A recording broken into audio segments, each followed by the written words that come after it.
جی السلام علیکم ورحمۃ اللہ وبرکاتہ۔ اس وقت جب میں آپ سے مخاطب ہوں، وفاقی کابینہ کا اجلاس ہو رہا ہے جس میں آئینی ترامیم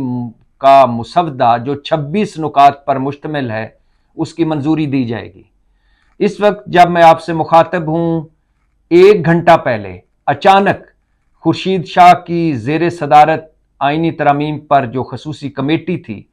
اس کے ایک ادھورے اجلاس کے بعد یہ اعلان کر دیا گیا کہ آئینی مسودہ جو 26 نکات پر مشتمل ہے وہ اتفاق رائے سے منظور کر لیا گیا ہے۔ اور اس وقت جب میں آپ سے مخاطب ہوں، قومی اسمبلی اور سینٹ کے اجلاس جاری ہیں، اور اس وقت جب میں آپ سے مخاطب ہوں لگ ایسے رہا ہے کہ آئینی ترامیم مشن امپاسبل، جو کل تک مشن امپاسبل لگتا تھا، اب مشن پاسبل ہوتا دکھائی دے رہا ہے۔ لگ ایسے رہا ہے کہ حکومت نے نمبر گیم پوری کر لی ہے۔ لگ ایسے رہا ہے کہ حکومت نے ہر دکان سے لوٹے اٹھا لیے ہیں۔ لگ ایسے رہا ہے کہ حکومت کے ساتھ مولانا صاحب نہیں کھڑے ہوں گے۔ لگ ایسے رہا ہے کہ ہم ایک نئے انتشار، نئے تصادم اور نئی لڑائی کی طرف بڑھ رہے ہیں۔ لگ ایسے رہا ہے کہ اب عدلیہ اور حکومت کی لڑائی کھل کھلا کر ہوگی۔ لگ ایسے رہا ہے کہ حکومت اور پاکستان تحریک انصاف اور وکلا ایک پیج پہ ہوں گے۔ اور لگ ایسے رہا ہے کہ اگلے چند گھنٹے بڑے اہم ہیں۔ 26 نکات ہیں اس آئینی ترامیم پیکج کے، اور ان 26 نکات کا اہم نکتہ ہے چیف جسٹس کی تقرری،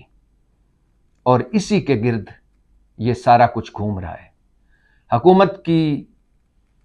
ازلی اور ابدی خواہش ہے کہ منصور علی شاہ اور منیب اختر چیف جسٹس نہ بن سکے۔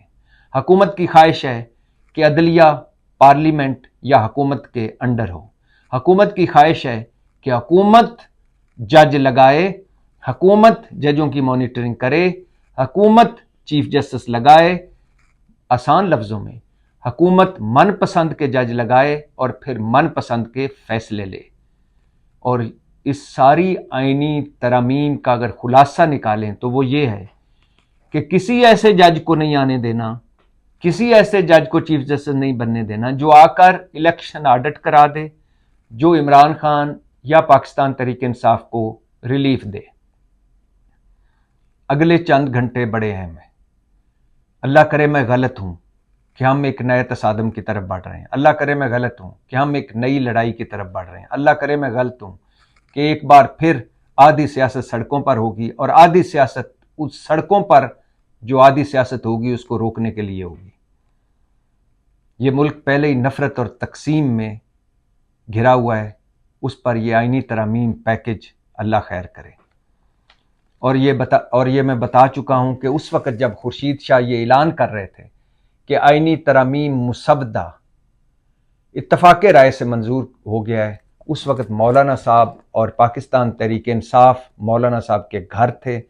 اور مولانا صاحب اور پاکستان تحریک انصاف یہ اعلان کر رہے تھے کہ ہمارا دونوں کا جو مسودہ ہے اس پر ہم نے اتفاق کر لیا ہے۔ ہاں، ایک چیز، ایک خاص شک،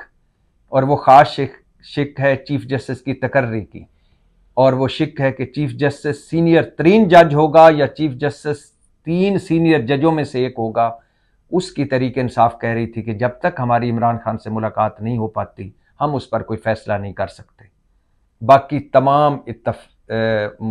جو ترامیم ہیں ہم اور مولانا صاحب 1 پیج پہ ہیں۔ اور میں گزشتہ رات کو آپ کو بتا چکا تھا کہ پہلی بار مولانا صاحب نے حکومت کی طرف منہ کر کے کہا کہ بدماشی بند کرو، ورنہ بدماشی کا جواب بدماشی سے دیا جائے گا۔ اور وہ بدماشی کیا تھی کہ مولانا صاحب کی اپنی جماعت کے MNAs اور سینیٹرز توڑے جا رہے تھے، اور سنا جا رہا تھا کہ ایک فارورڈ بلاک بنا دیا گیا ہے مولانا صاحب کی جماعت کا، اور مولانا صاحب کا اپنا جو ممبر تھا وہ غائب تھا، اور اس کے بچے مولانا صاحب کے گھر بیٹھے ہوئے تھے۔ مطلب وہ مولانا صاحب جو کنگ میکر تھے، وہ مولانا صاحب جو آئینی جنگ لڑ رہے تھے، وہ مولانا صاحب جن کے گھر حکومت ہر لمحے حکومت گھر بیٹھی ہوئی تھی، اس مولانا صاحب کے اپنی جماعت میں نقب لگ گئی، اپنی ممبرز ادھر ادھر ہو گئے۔ اس پر مولانا صاحب بولے کہ کیا کر رہے ہو؟ ایک طرف کہہ رہے ہو اتفاق رائے سے سب کریں گے، ایک طرف ہم سے مذاکرات کر رہے ہو، ایک طرف میرے گھر میں بیٹھے ہوئے ہو، اور دوسری طرف میرے ممبران کو ہراساں کیا جا رہا ہے، میرے اراکین کو ہراساں کیا جا رہا ہے۔ مطلب اس وقت جو اسلام آباد میں لنگر گپ چل رہی ہے وہ یہ چل رہی ہے کہ حکومت نے نمبر گیم پوری کر لی ہے لوٹے اکٹھے کر کے۔ اس وقت سنا جا رہا ہے کاف لیگ کے سینیٹر جو ہیں وہ حکومت کو ووٹ دیں گے، اختر مینگل کے جو سینیٹرز ہیں وہ حکومت کو ووٹ دیں گے، پاکستان تحریک انصاف کے ارکان قومی اسمبلی اور سینیٹرز بھی کئیوں کے نام آ رہے ہیں کہ وہ حکومت کا ساتھ دیں گے۔ اس وقت یہ لگ رہا ہے، اس وقت یہ لگ رہا ہے کہ حکومت اس پوزیشن میں ہے کہ وہ آئینی ترامیم منظور کروا سکے، لیکن اگلا لمحہ کیا ہوتا ہے اس کے بارے میں کچھ پتہ نہیں۔ مگر آپ نے پرانے زمانے میں، اگر آپ کی عمر میرے جتنی ہے یا مجھ سے زیادہ ہے، تو پرانے زمانے میں وی سی آر ہوتا تھا جس میں کیسٹ ڈال کے ہم فلمیں دیکھا کرتے تھے۔ اس وی سی آر پر فارورڈ بٹن کا ہوتا تھا، ایک فاسٹ فارورڈ بٹن ہوتا تھا، ایک ریوائنڈ بٹن ہوتا تھا، ایک پلے بٹن ہوتا تھا۔ جب کوئی سین ہم نے نہیں دیکھنا ہوتا تھا یا جب کوئی گانا فلم کا بور گانا آتا تھا تو ہم فاسٹ فارورڈ لگا دیتے تھے جو چند سیکنڈ میں گانے کو آگے کر دیتا تھا اور پھر سے فلم شروع ہو جاتی تھی۔ اس وقت آئینی ترامیم کو فاسٹ فارورڈ کا بٹن لگ چکا ہے۔ پہلے ایسے لگ رہا تھا کہ شاید 2-4 دن لگ جائے، مگر 2-4 دن کیسے لگ سکتے تھے، کیونکہ منصور علی شاہ کا notification as a chief justice 24 اکتوبر کی رات 12 بجے سے پہلے حکومت نے جاری کرنا تھا، نوٹیفیکیشن کرنا تھا ان کی تقرری کا، اور منصور علی شاہ کوئی نہیں چاہ رہی حکومت کے چیف جسٹس لگیں، لہٰذا جو کچھ بھی کرنا ہے 24 اکتوبر سے پہلے کرنا ہے، اور 24 اکتوبر سے پہلے کرنے کے لیے بہت بھاگ دوڑ کی حکومت نے اور حکومت کے اتحادیوں نے۔ چادر چار دیواری کا تقدس پامال ہوا، ایم این اے اغوا ہوئے، سینیٹرز اغوا ہوئے، لاپتہ ہوئے، خاندان ارکان پارلیمان کے خاندان تک ہراساں ہوئے، اور وہ کچھ ہوا جو پہلے کبھی نہیں ہوا تھا۔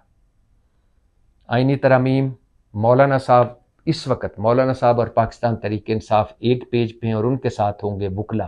اگر کوئی ایسی آئینی ترمیم ہو گئی جو آزاد عدلیہ پر حملہ ہوئی، آئین پر حملہ ہوئی، یا سپریم کورٹ پر حملہ ہوئی، یا ایسی آئینی ترمیم ہو گئی جس کے بعد پارلیمنٹ یا حکومت کے انڈر عدلیہ آ جائے گی، تو اس کے لیے ایک تحریک چلے گی۔ اور حکومت، جب گزشتہ رات مولانا صاحب نے کہا کہ بدماشی نہ کرو ورنہ بدماشی کا جواب بدماشی سے دیا جائے گا، تو اگلے چند منٹوں کے بعد ہی بلاول بھٹو گھر پہنچ گئے، اور پھر آدھے گھنٹے بعد شہباز شریف خود گھر پہنچ گئے مولانا صاحب کے، اور رات گئے تک بات چیت ہوتی رہی، اور مولانا صاحب اس بات پر غصے ہوتے رہے شہباز شریف اور بلاول بھٹو کو کہ ایک طرف آپ میرے ساتھ بیٹھ کے مذاکرات کر رہے ہیں، دوسری طرف میری پارٹی توڑ رہے ہیں، میرے ایم این اے اور سینیٹرز کو اغوا کیا جا رہا ہے، میرے ایم این اے اور سینیٹرز کے گھر چھاپے مارے جا رہے ہیں، میرے ایم این اے اور سینیٹرز کے بچوں اور ان کی خاندان کو پریشان کیا جا رہا ہے۔ اور وہ شہباز شریف اور بلاول بھٹو گارنٹیاں دیتے رہے، معذرتیں کرتے رہے، اور کہتے رہے کہ ہم یہ سارا کچھ سیٹ کر دیتے ہیں، آپ ہم سے مذاکرات کریں۔ لیکن آج مولانا صاحب نہیں گئے خصوصی آئینی ترامیم پر بنی خصوصی کمیٹی میں، بیرسٹر گور اور عمر ایوب بھی نہیں گئے، اور پاکستان تحریک انصاف کی خواہش ہے کہ پہلے عمران خان سے ملاقات کروائی جائے، پھر ہم کوئی حتمی فیصلہ کریں گے۔ لیکن پاکستان تحریک انصاف اور مولانا صاحب دونوں کہہ چکے ہیں کہ ہم ایک آئینی ترامیم مسودے یا ڈرافٹ پر متفق ہو چکے ہیں، لیکن حکومت کے کچھ اپنے منصوبے لگ رہے ہیں۔ اچانک وفاقی کابینہ کا جو کل اجلاس ملتوی کر دیا گیا تھا، وہ اجلاس بلا لیا گیا، اور اس وقت جب میں آپ سے مخاطب ہوں وہ اجلاس ہو رہا ہے۔ اس وقت جب میں آپ سے مخاطب ہوں سینٹ اور قومی اسمبلی کا اجلاس ہو رہا ہے، اور سینٹ ہال میں جیمرز لگا دیے گئے ہیں، مطلب کوئی ٹیلی فون استعمال نہیں ہو سکے گا یا سگنل نہیں پکڑ سکے گا۔ اور اس وقت جب میں آپ سے مخاطب ہوں آئینی ترامیم کا حکومتی ڈرافٹ جو ہے وہ مسودہ فائنل ہو چکا ہے، جس کے 26 نکات ہیں اور جس کے ابھی تک 12 نکات سامنے نہیں آئے، اور لگ رہا ہے وہی 12 نکات ہیں جو چھپ چھپا کر حکومت نے منظور کرنے ہیں، اور اگر دعا کریں کہ کوئی ایسا نکتہ نہ ہو جس کے کوئی چانس نہیں ہے، کیونکہ یہ ساری آئینی ترامیم جو ہو رہی ہیں یہ ذاتی مفادات کے لیے ہیں، کسی کو فکس کرنے کے لیے، کسی کے فائدے کے لیے، کسی کے نقصان کے لیے، کسی سے جان چھڑانے کے لیے اور کسی کو لانے کے لیے۔ اور یہ بھی بتاتا چلوں کہ پی ٹی آئی اور مولانا اس وقت ایک پیج پہ، 7 وکلا اور 7 جوڈیشری، اور پیپلز پارٹی اور مسلم لیگ نون دوسری طرف۔ اور یہ بھی بتاتا چلوں کہ اس وقت حکومت اس پوزیشن میں سنا جا رہا ہے لنگر گاہ پہ کہ اس پوزیشن میں آ گئی ہے ہر دکان سے لوٹا اٹھا کر، کیونکہ جب بات اربوں تک پہنچ جائے، جب بات، آپ کو ایک پتہ ہے کہ اس آئینی ترامیم میں ایک شک یہ بھی ہے کہ اگر کوئی لوٹا ووٹ دے گا تو وہ پہلے تو تھا کہ لوٹا ووٹ دے گا تو اس کا ووٹ شمار نہیں ہوگا، یہ عمر بندیال بینچ کا فیصلہ تھا۔ پھر قاضی فائزی صاحب بھاگے آئے، سیاہ ترین فیصلوں والے قاضی فائزی صاحب، آج کے جسٹس منیر قاضی فائزی صاحب، نظریہ ضرورت کے قاضی فائزی صاحب، اور تمام حربے اور تمام سب کچھ کرنے کے باوجود اس وقت تک ایکسٹینشن نہ لے سکنے والے قاضی فائزی صاحب آئے اور انہوں نے 68(3) کا عمر عطا بندیال کا بینچ فیصلہ بدل دیا، مطلب لوٹوں کے ووٹ شمار ہوں گے، مگر لوٹے اگر پارٹی کے خلاف ووٹ دیں گے تو وہ سیٹ ان کی ختم ہو جائے گی، سینیٹر ہوگا تو اس کی سیٹ ختم ہو جائے گی، قومی اسمبلی کا ممبر ہوگا تو وہ سیٹ ختم ہو جائے گی اور اسے پھر منتخب ہونا ہوگا۔ لیکن ان 26 نکات میں سنا جا رہا ہے کہ یہ ایک ترمیم بھی ہے کہ اگر کوئی لوٹا ووٹ دے کسی پارٹی کو تو اس کی سیٹ بھی ختم نہیں ہوگی۔ لوٹے کی موجیں نہیں ہیں، پیسے جنید اکبر فہد حسین کو ان کے پروگرام میں بتا رہے تھے کہ مجھے ایک رابطہ کیا گیا اور کہا گیا تو یہ وزارت بھی دیں گے، اور جس ملک میں جس کرنسی میں پیسے چاہتا ہے وہ پیسے بھی ملیں گے۔ تو اگر وزارت بھی ملے، پیسے بھی ملیں اور اوپر سے ووٹ دے کر سیٹ بھی نہ جائے تو پنجے انگلیاں گھیو اچ، بلکہ سر کڑائی اچ کہ پتہ نہیں وہ کیا ہے کہ 5 انگلیاں گھی میں اور سر کڑائی میں، مطلب موجیں ہی موجیں۔ اور ہماری سیاست میں تو یہی موجیں کرنے کے لیے لوگ آتے ہیں۔ تو اگلے چند گھنٹے بڑے اہم ہیں۔ آزاد عدلیہ پر حملہ ہونے جا رہا ہے، سپریم کورٹ پر حملہ ہونے جا رہا ہے، من پسند کے جج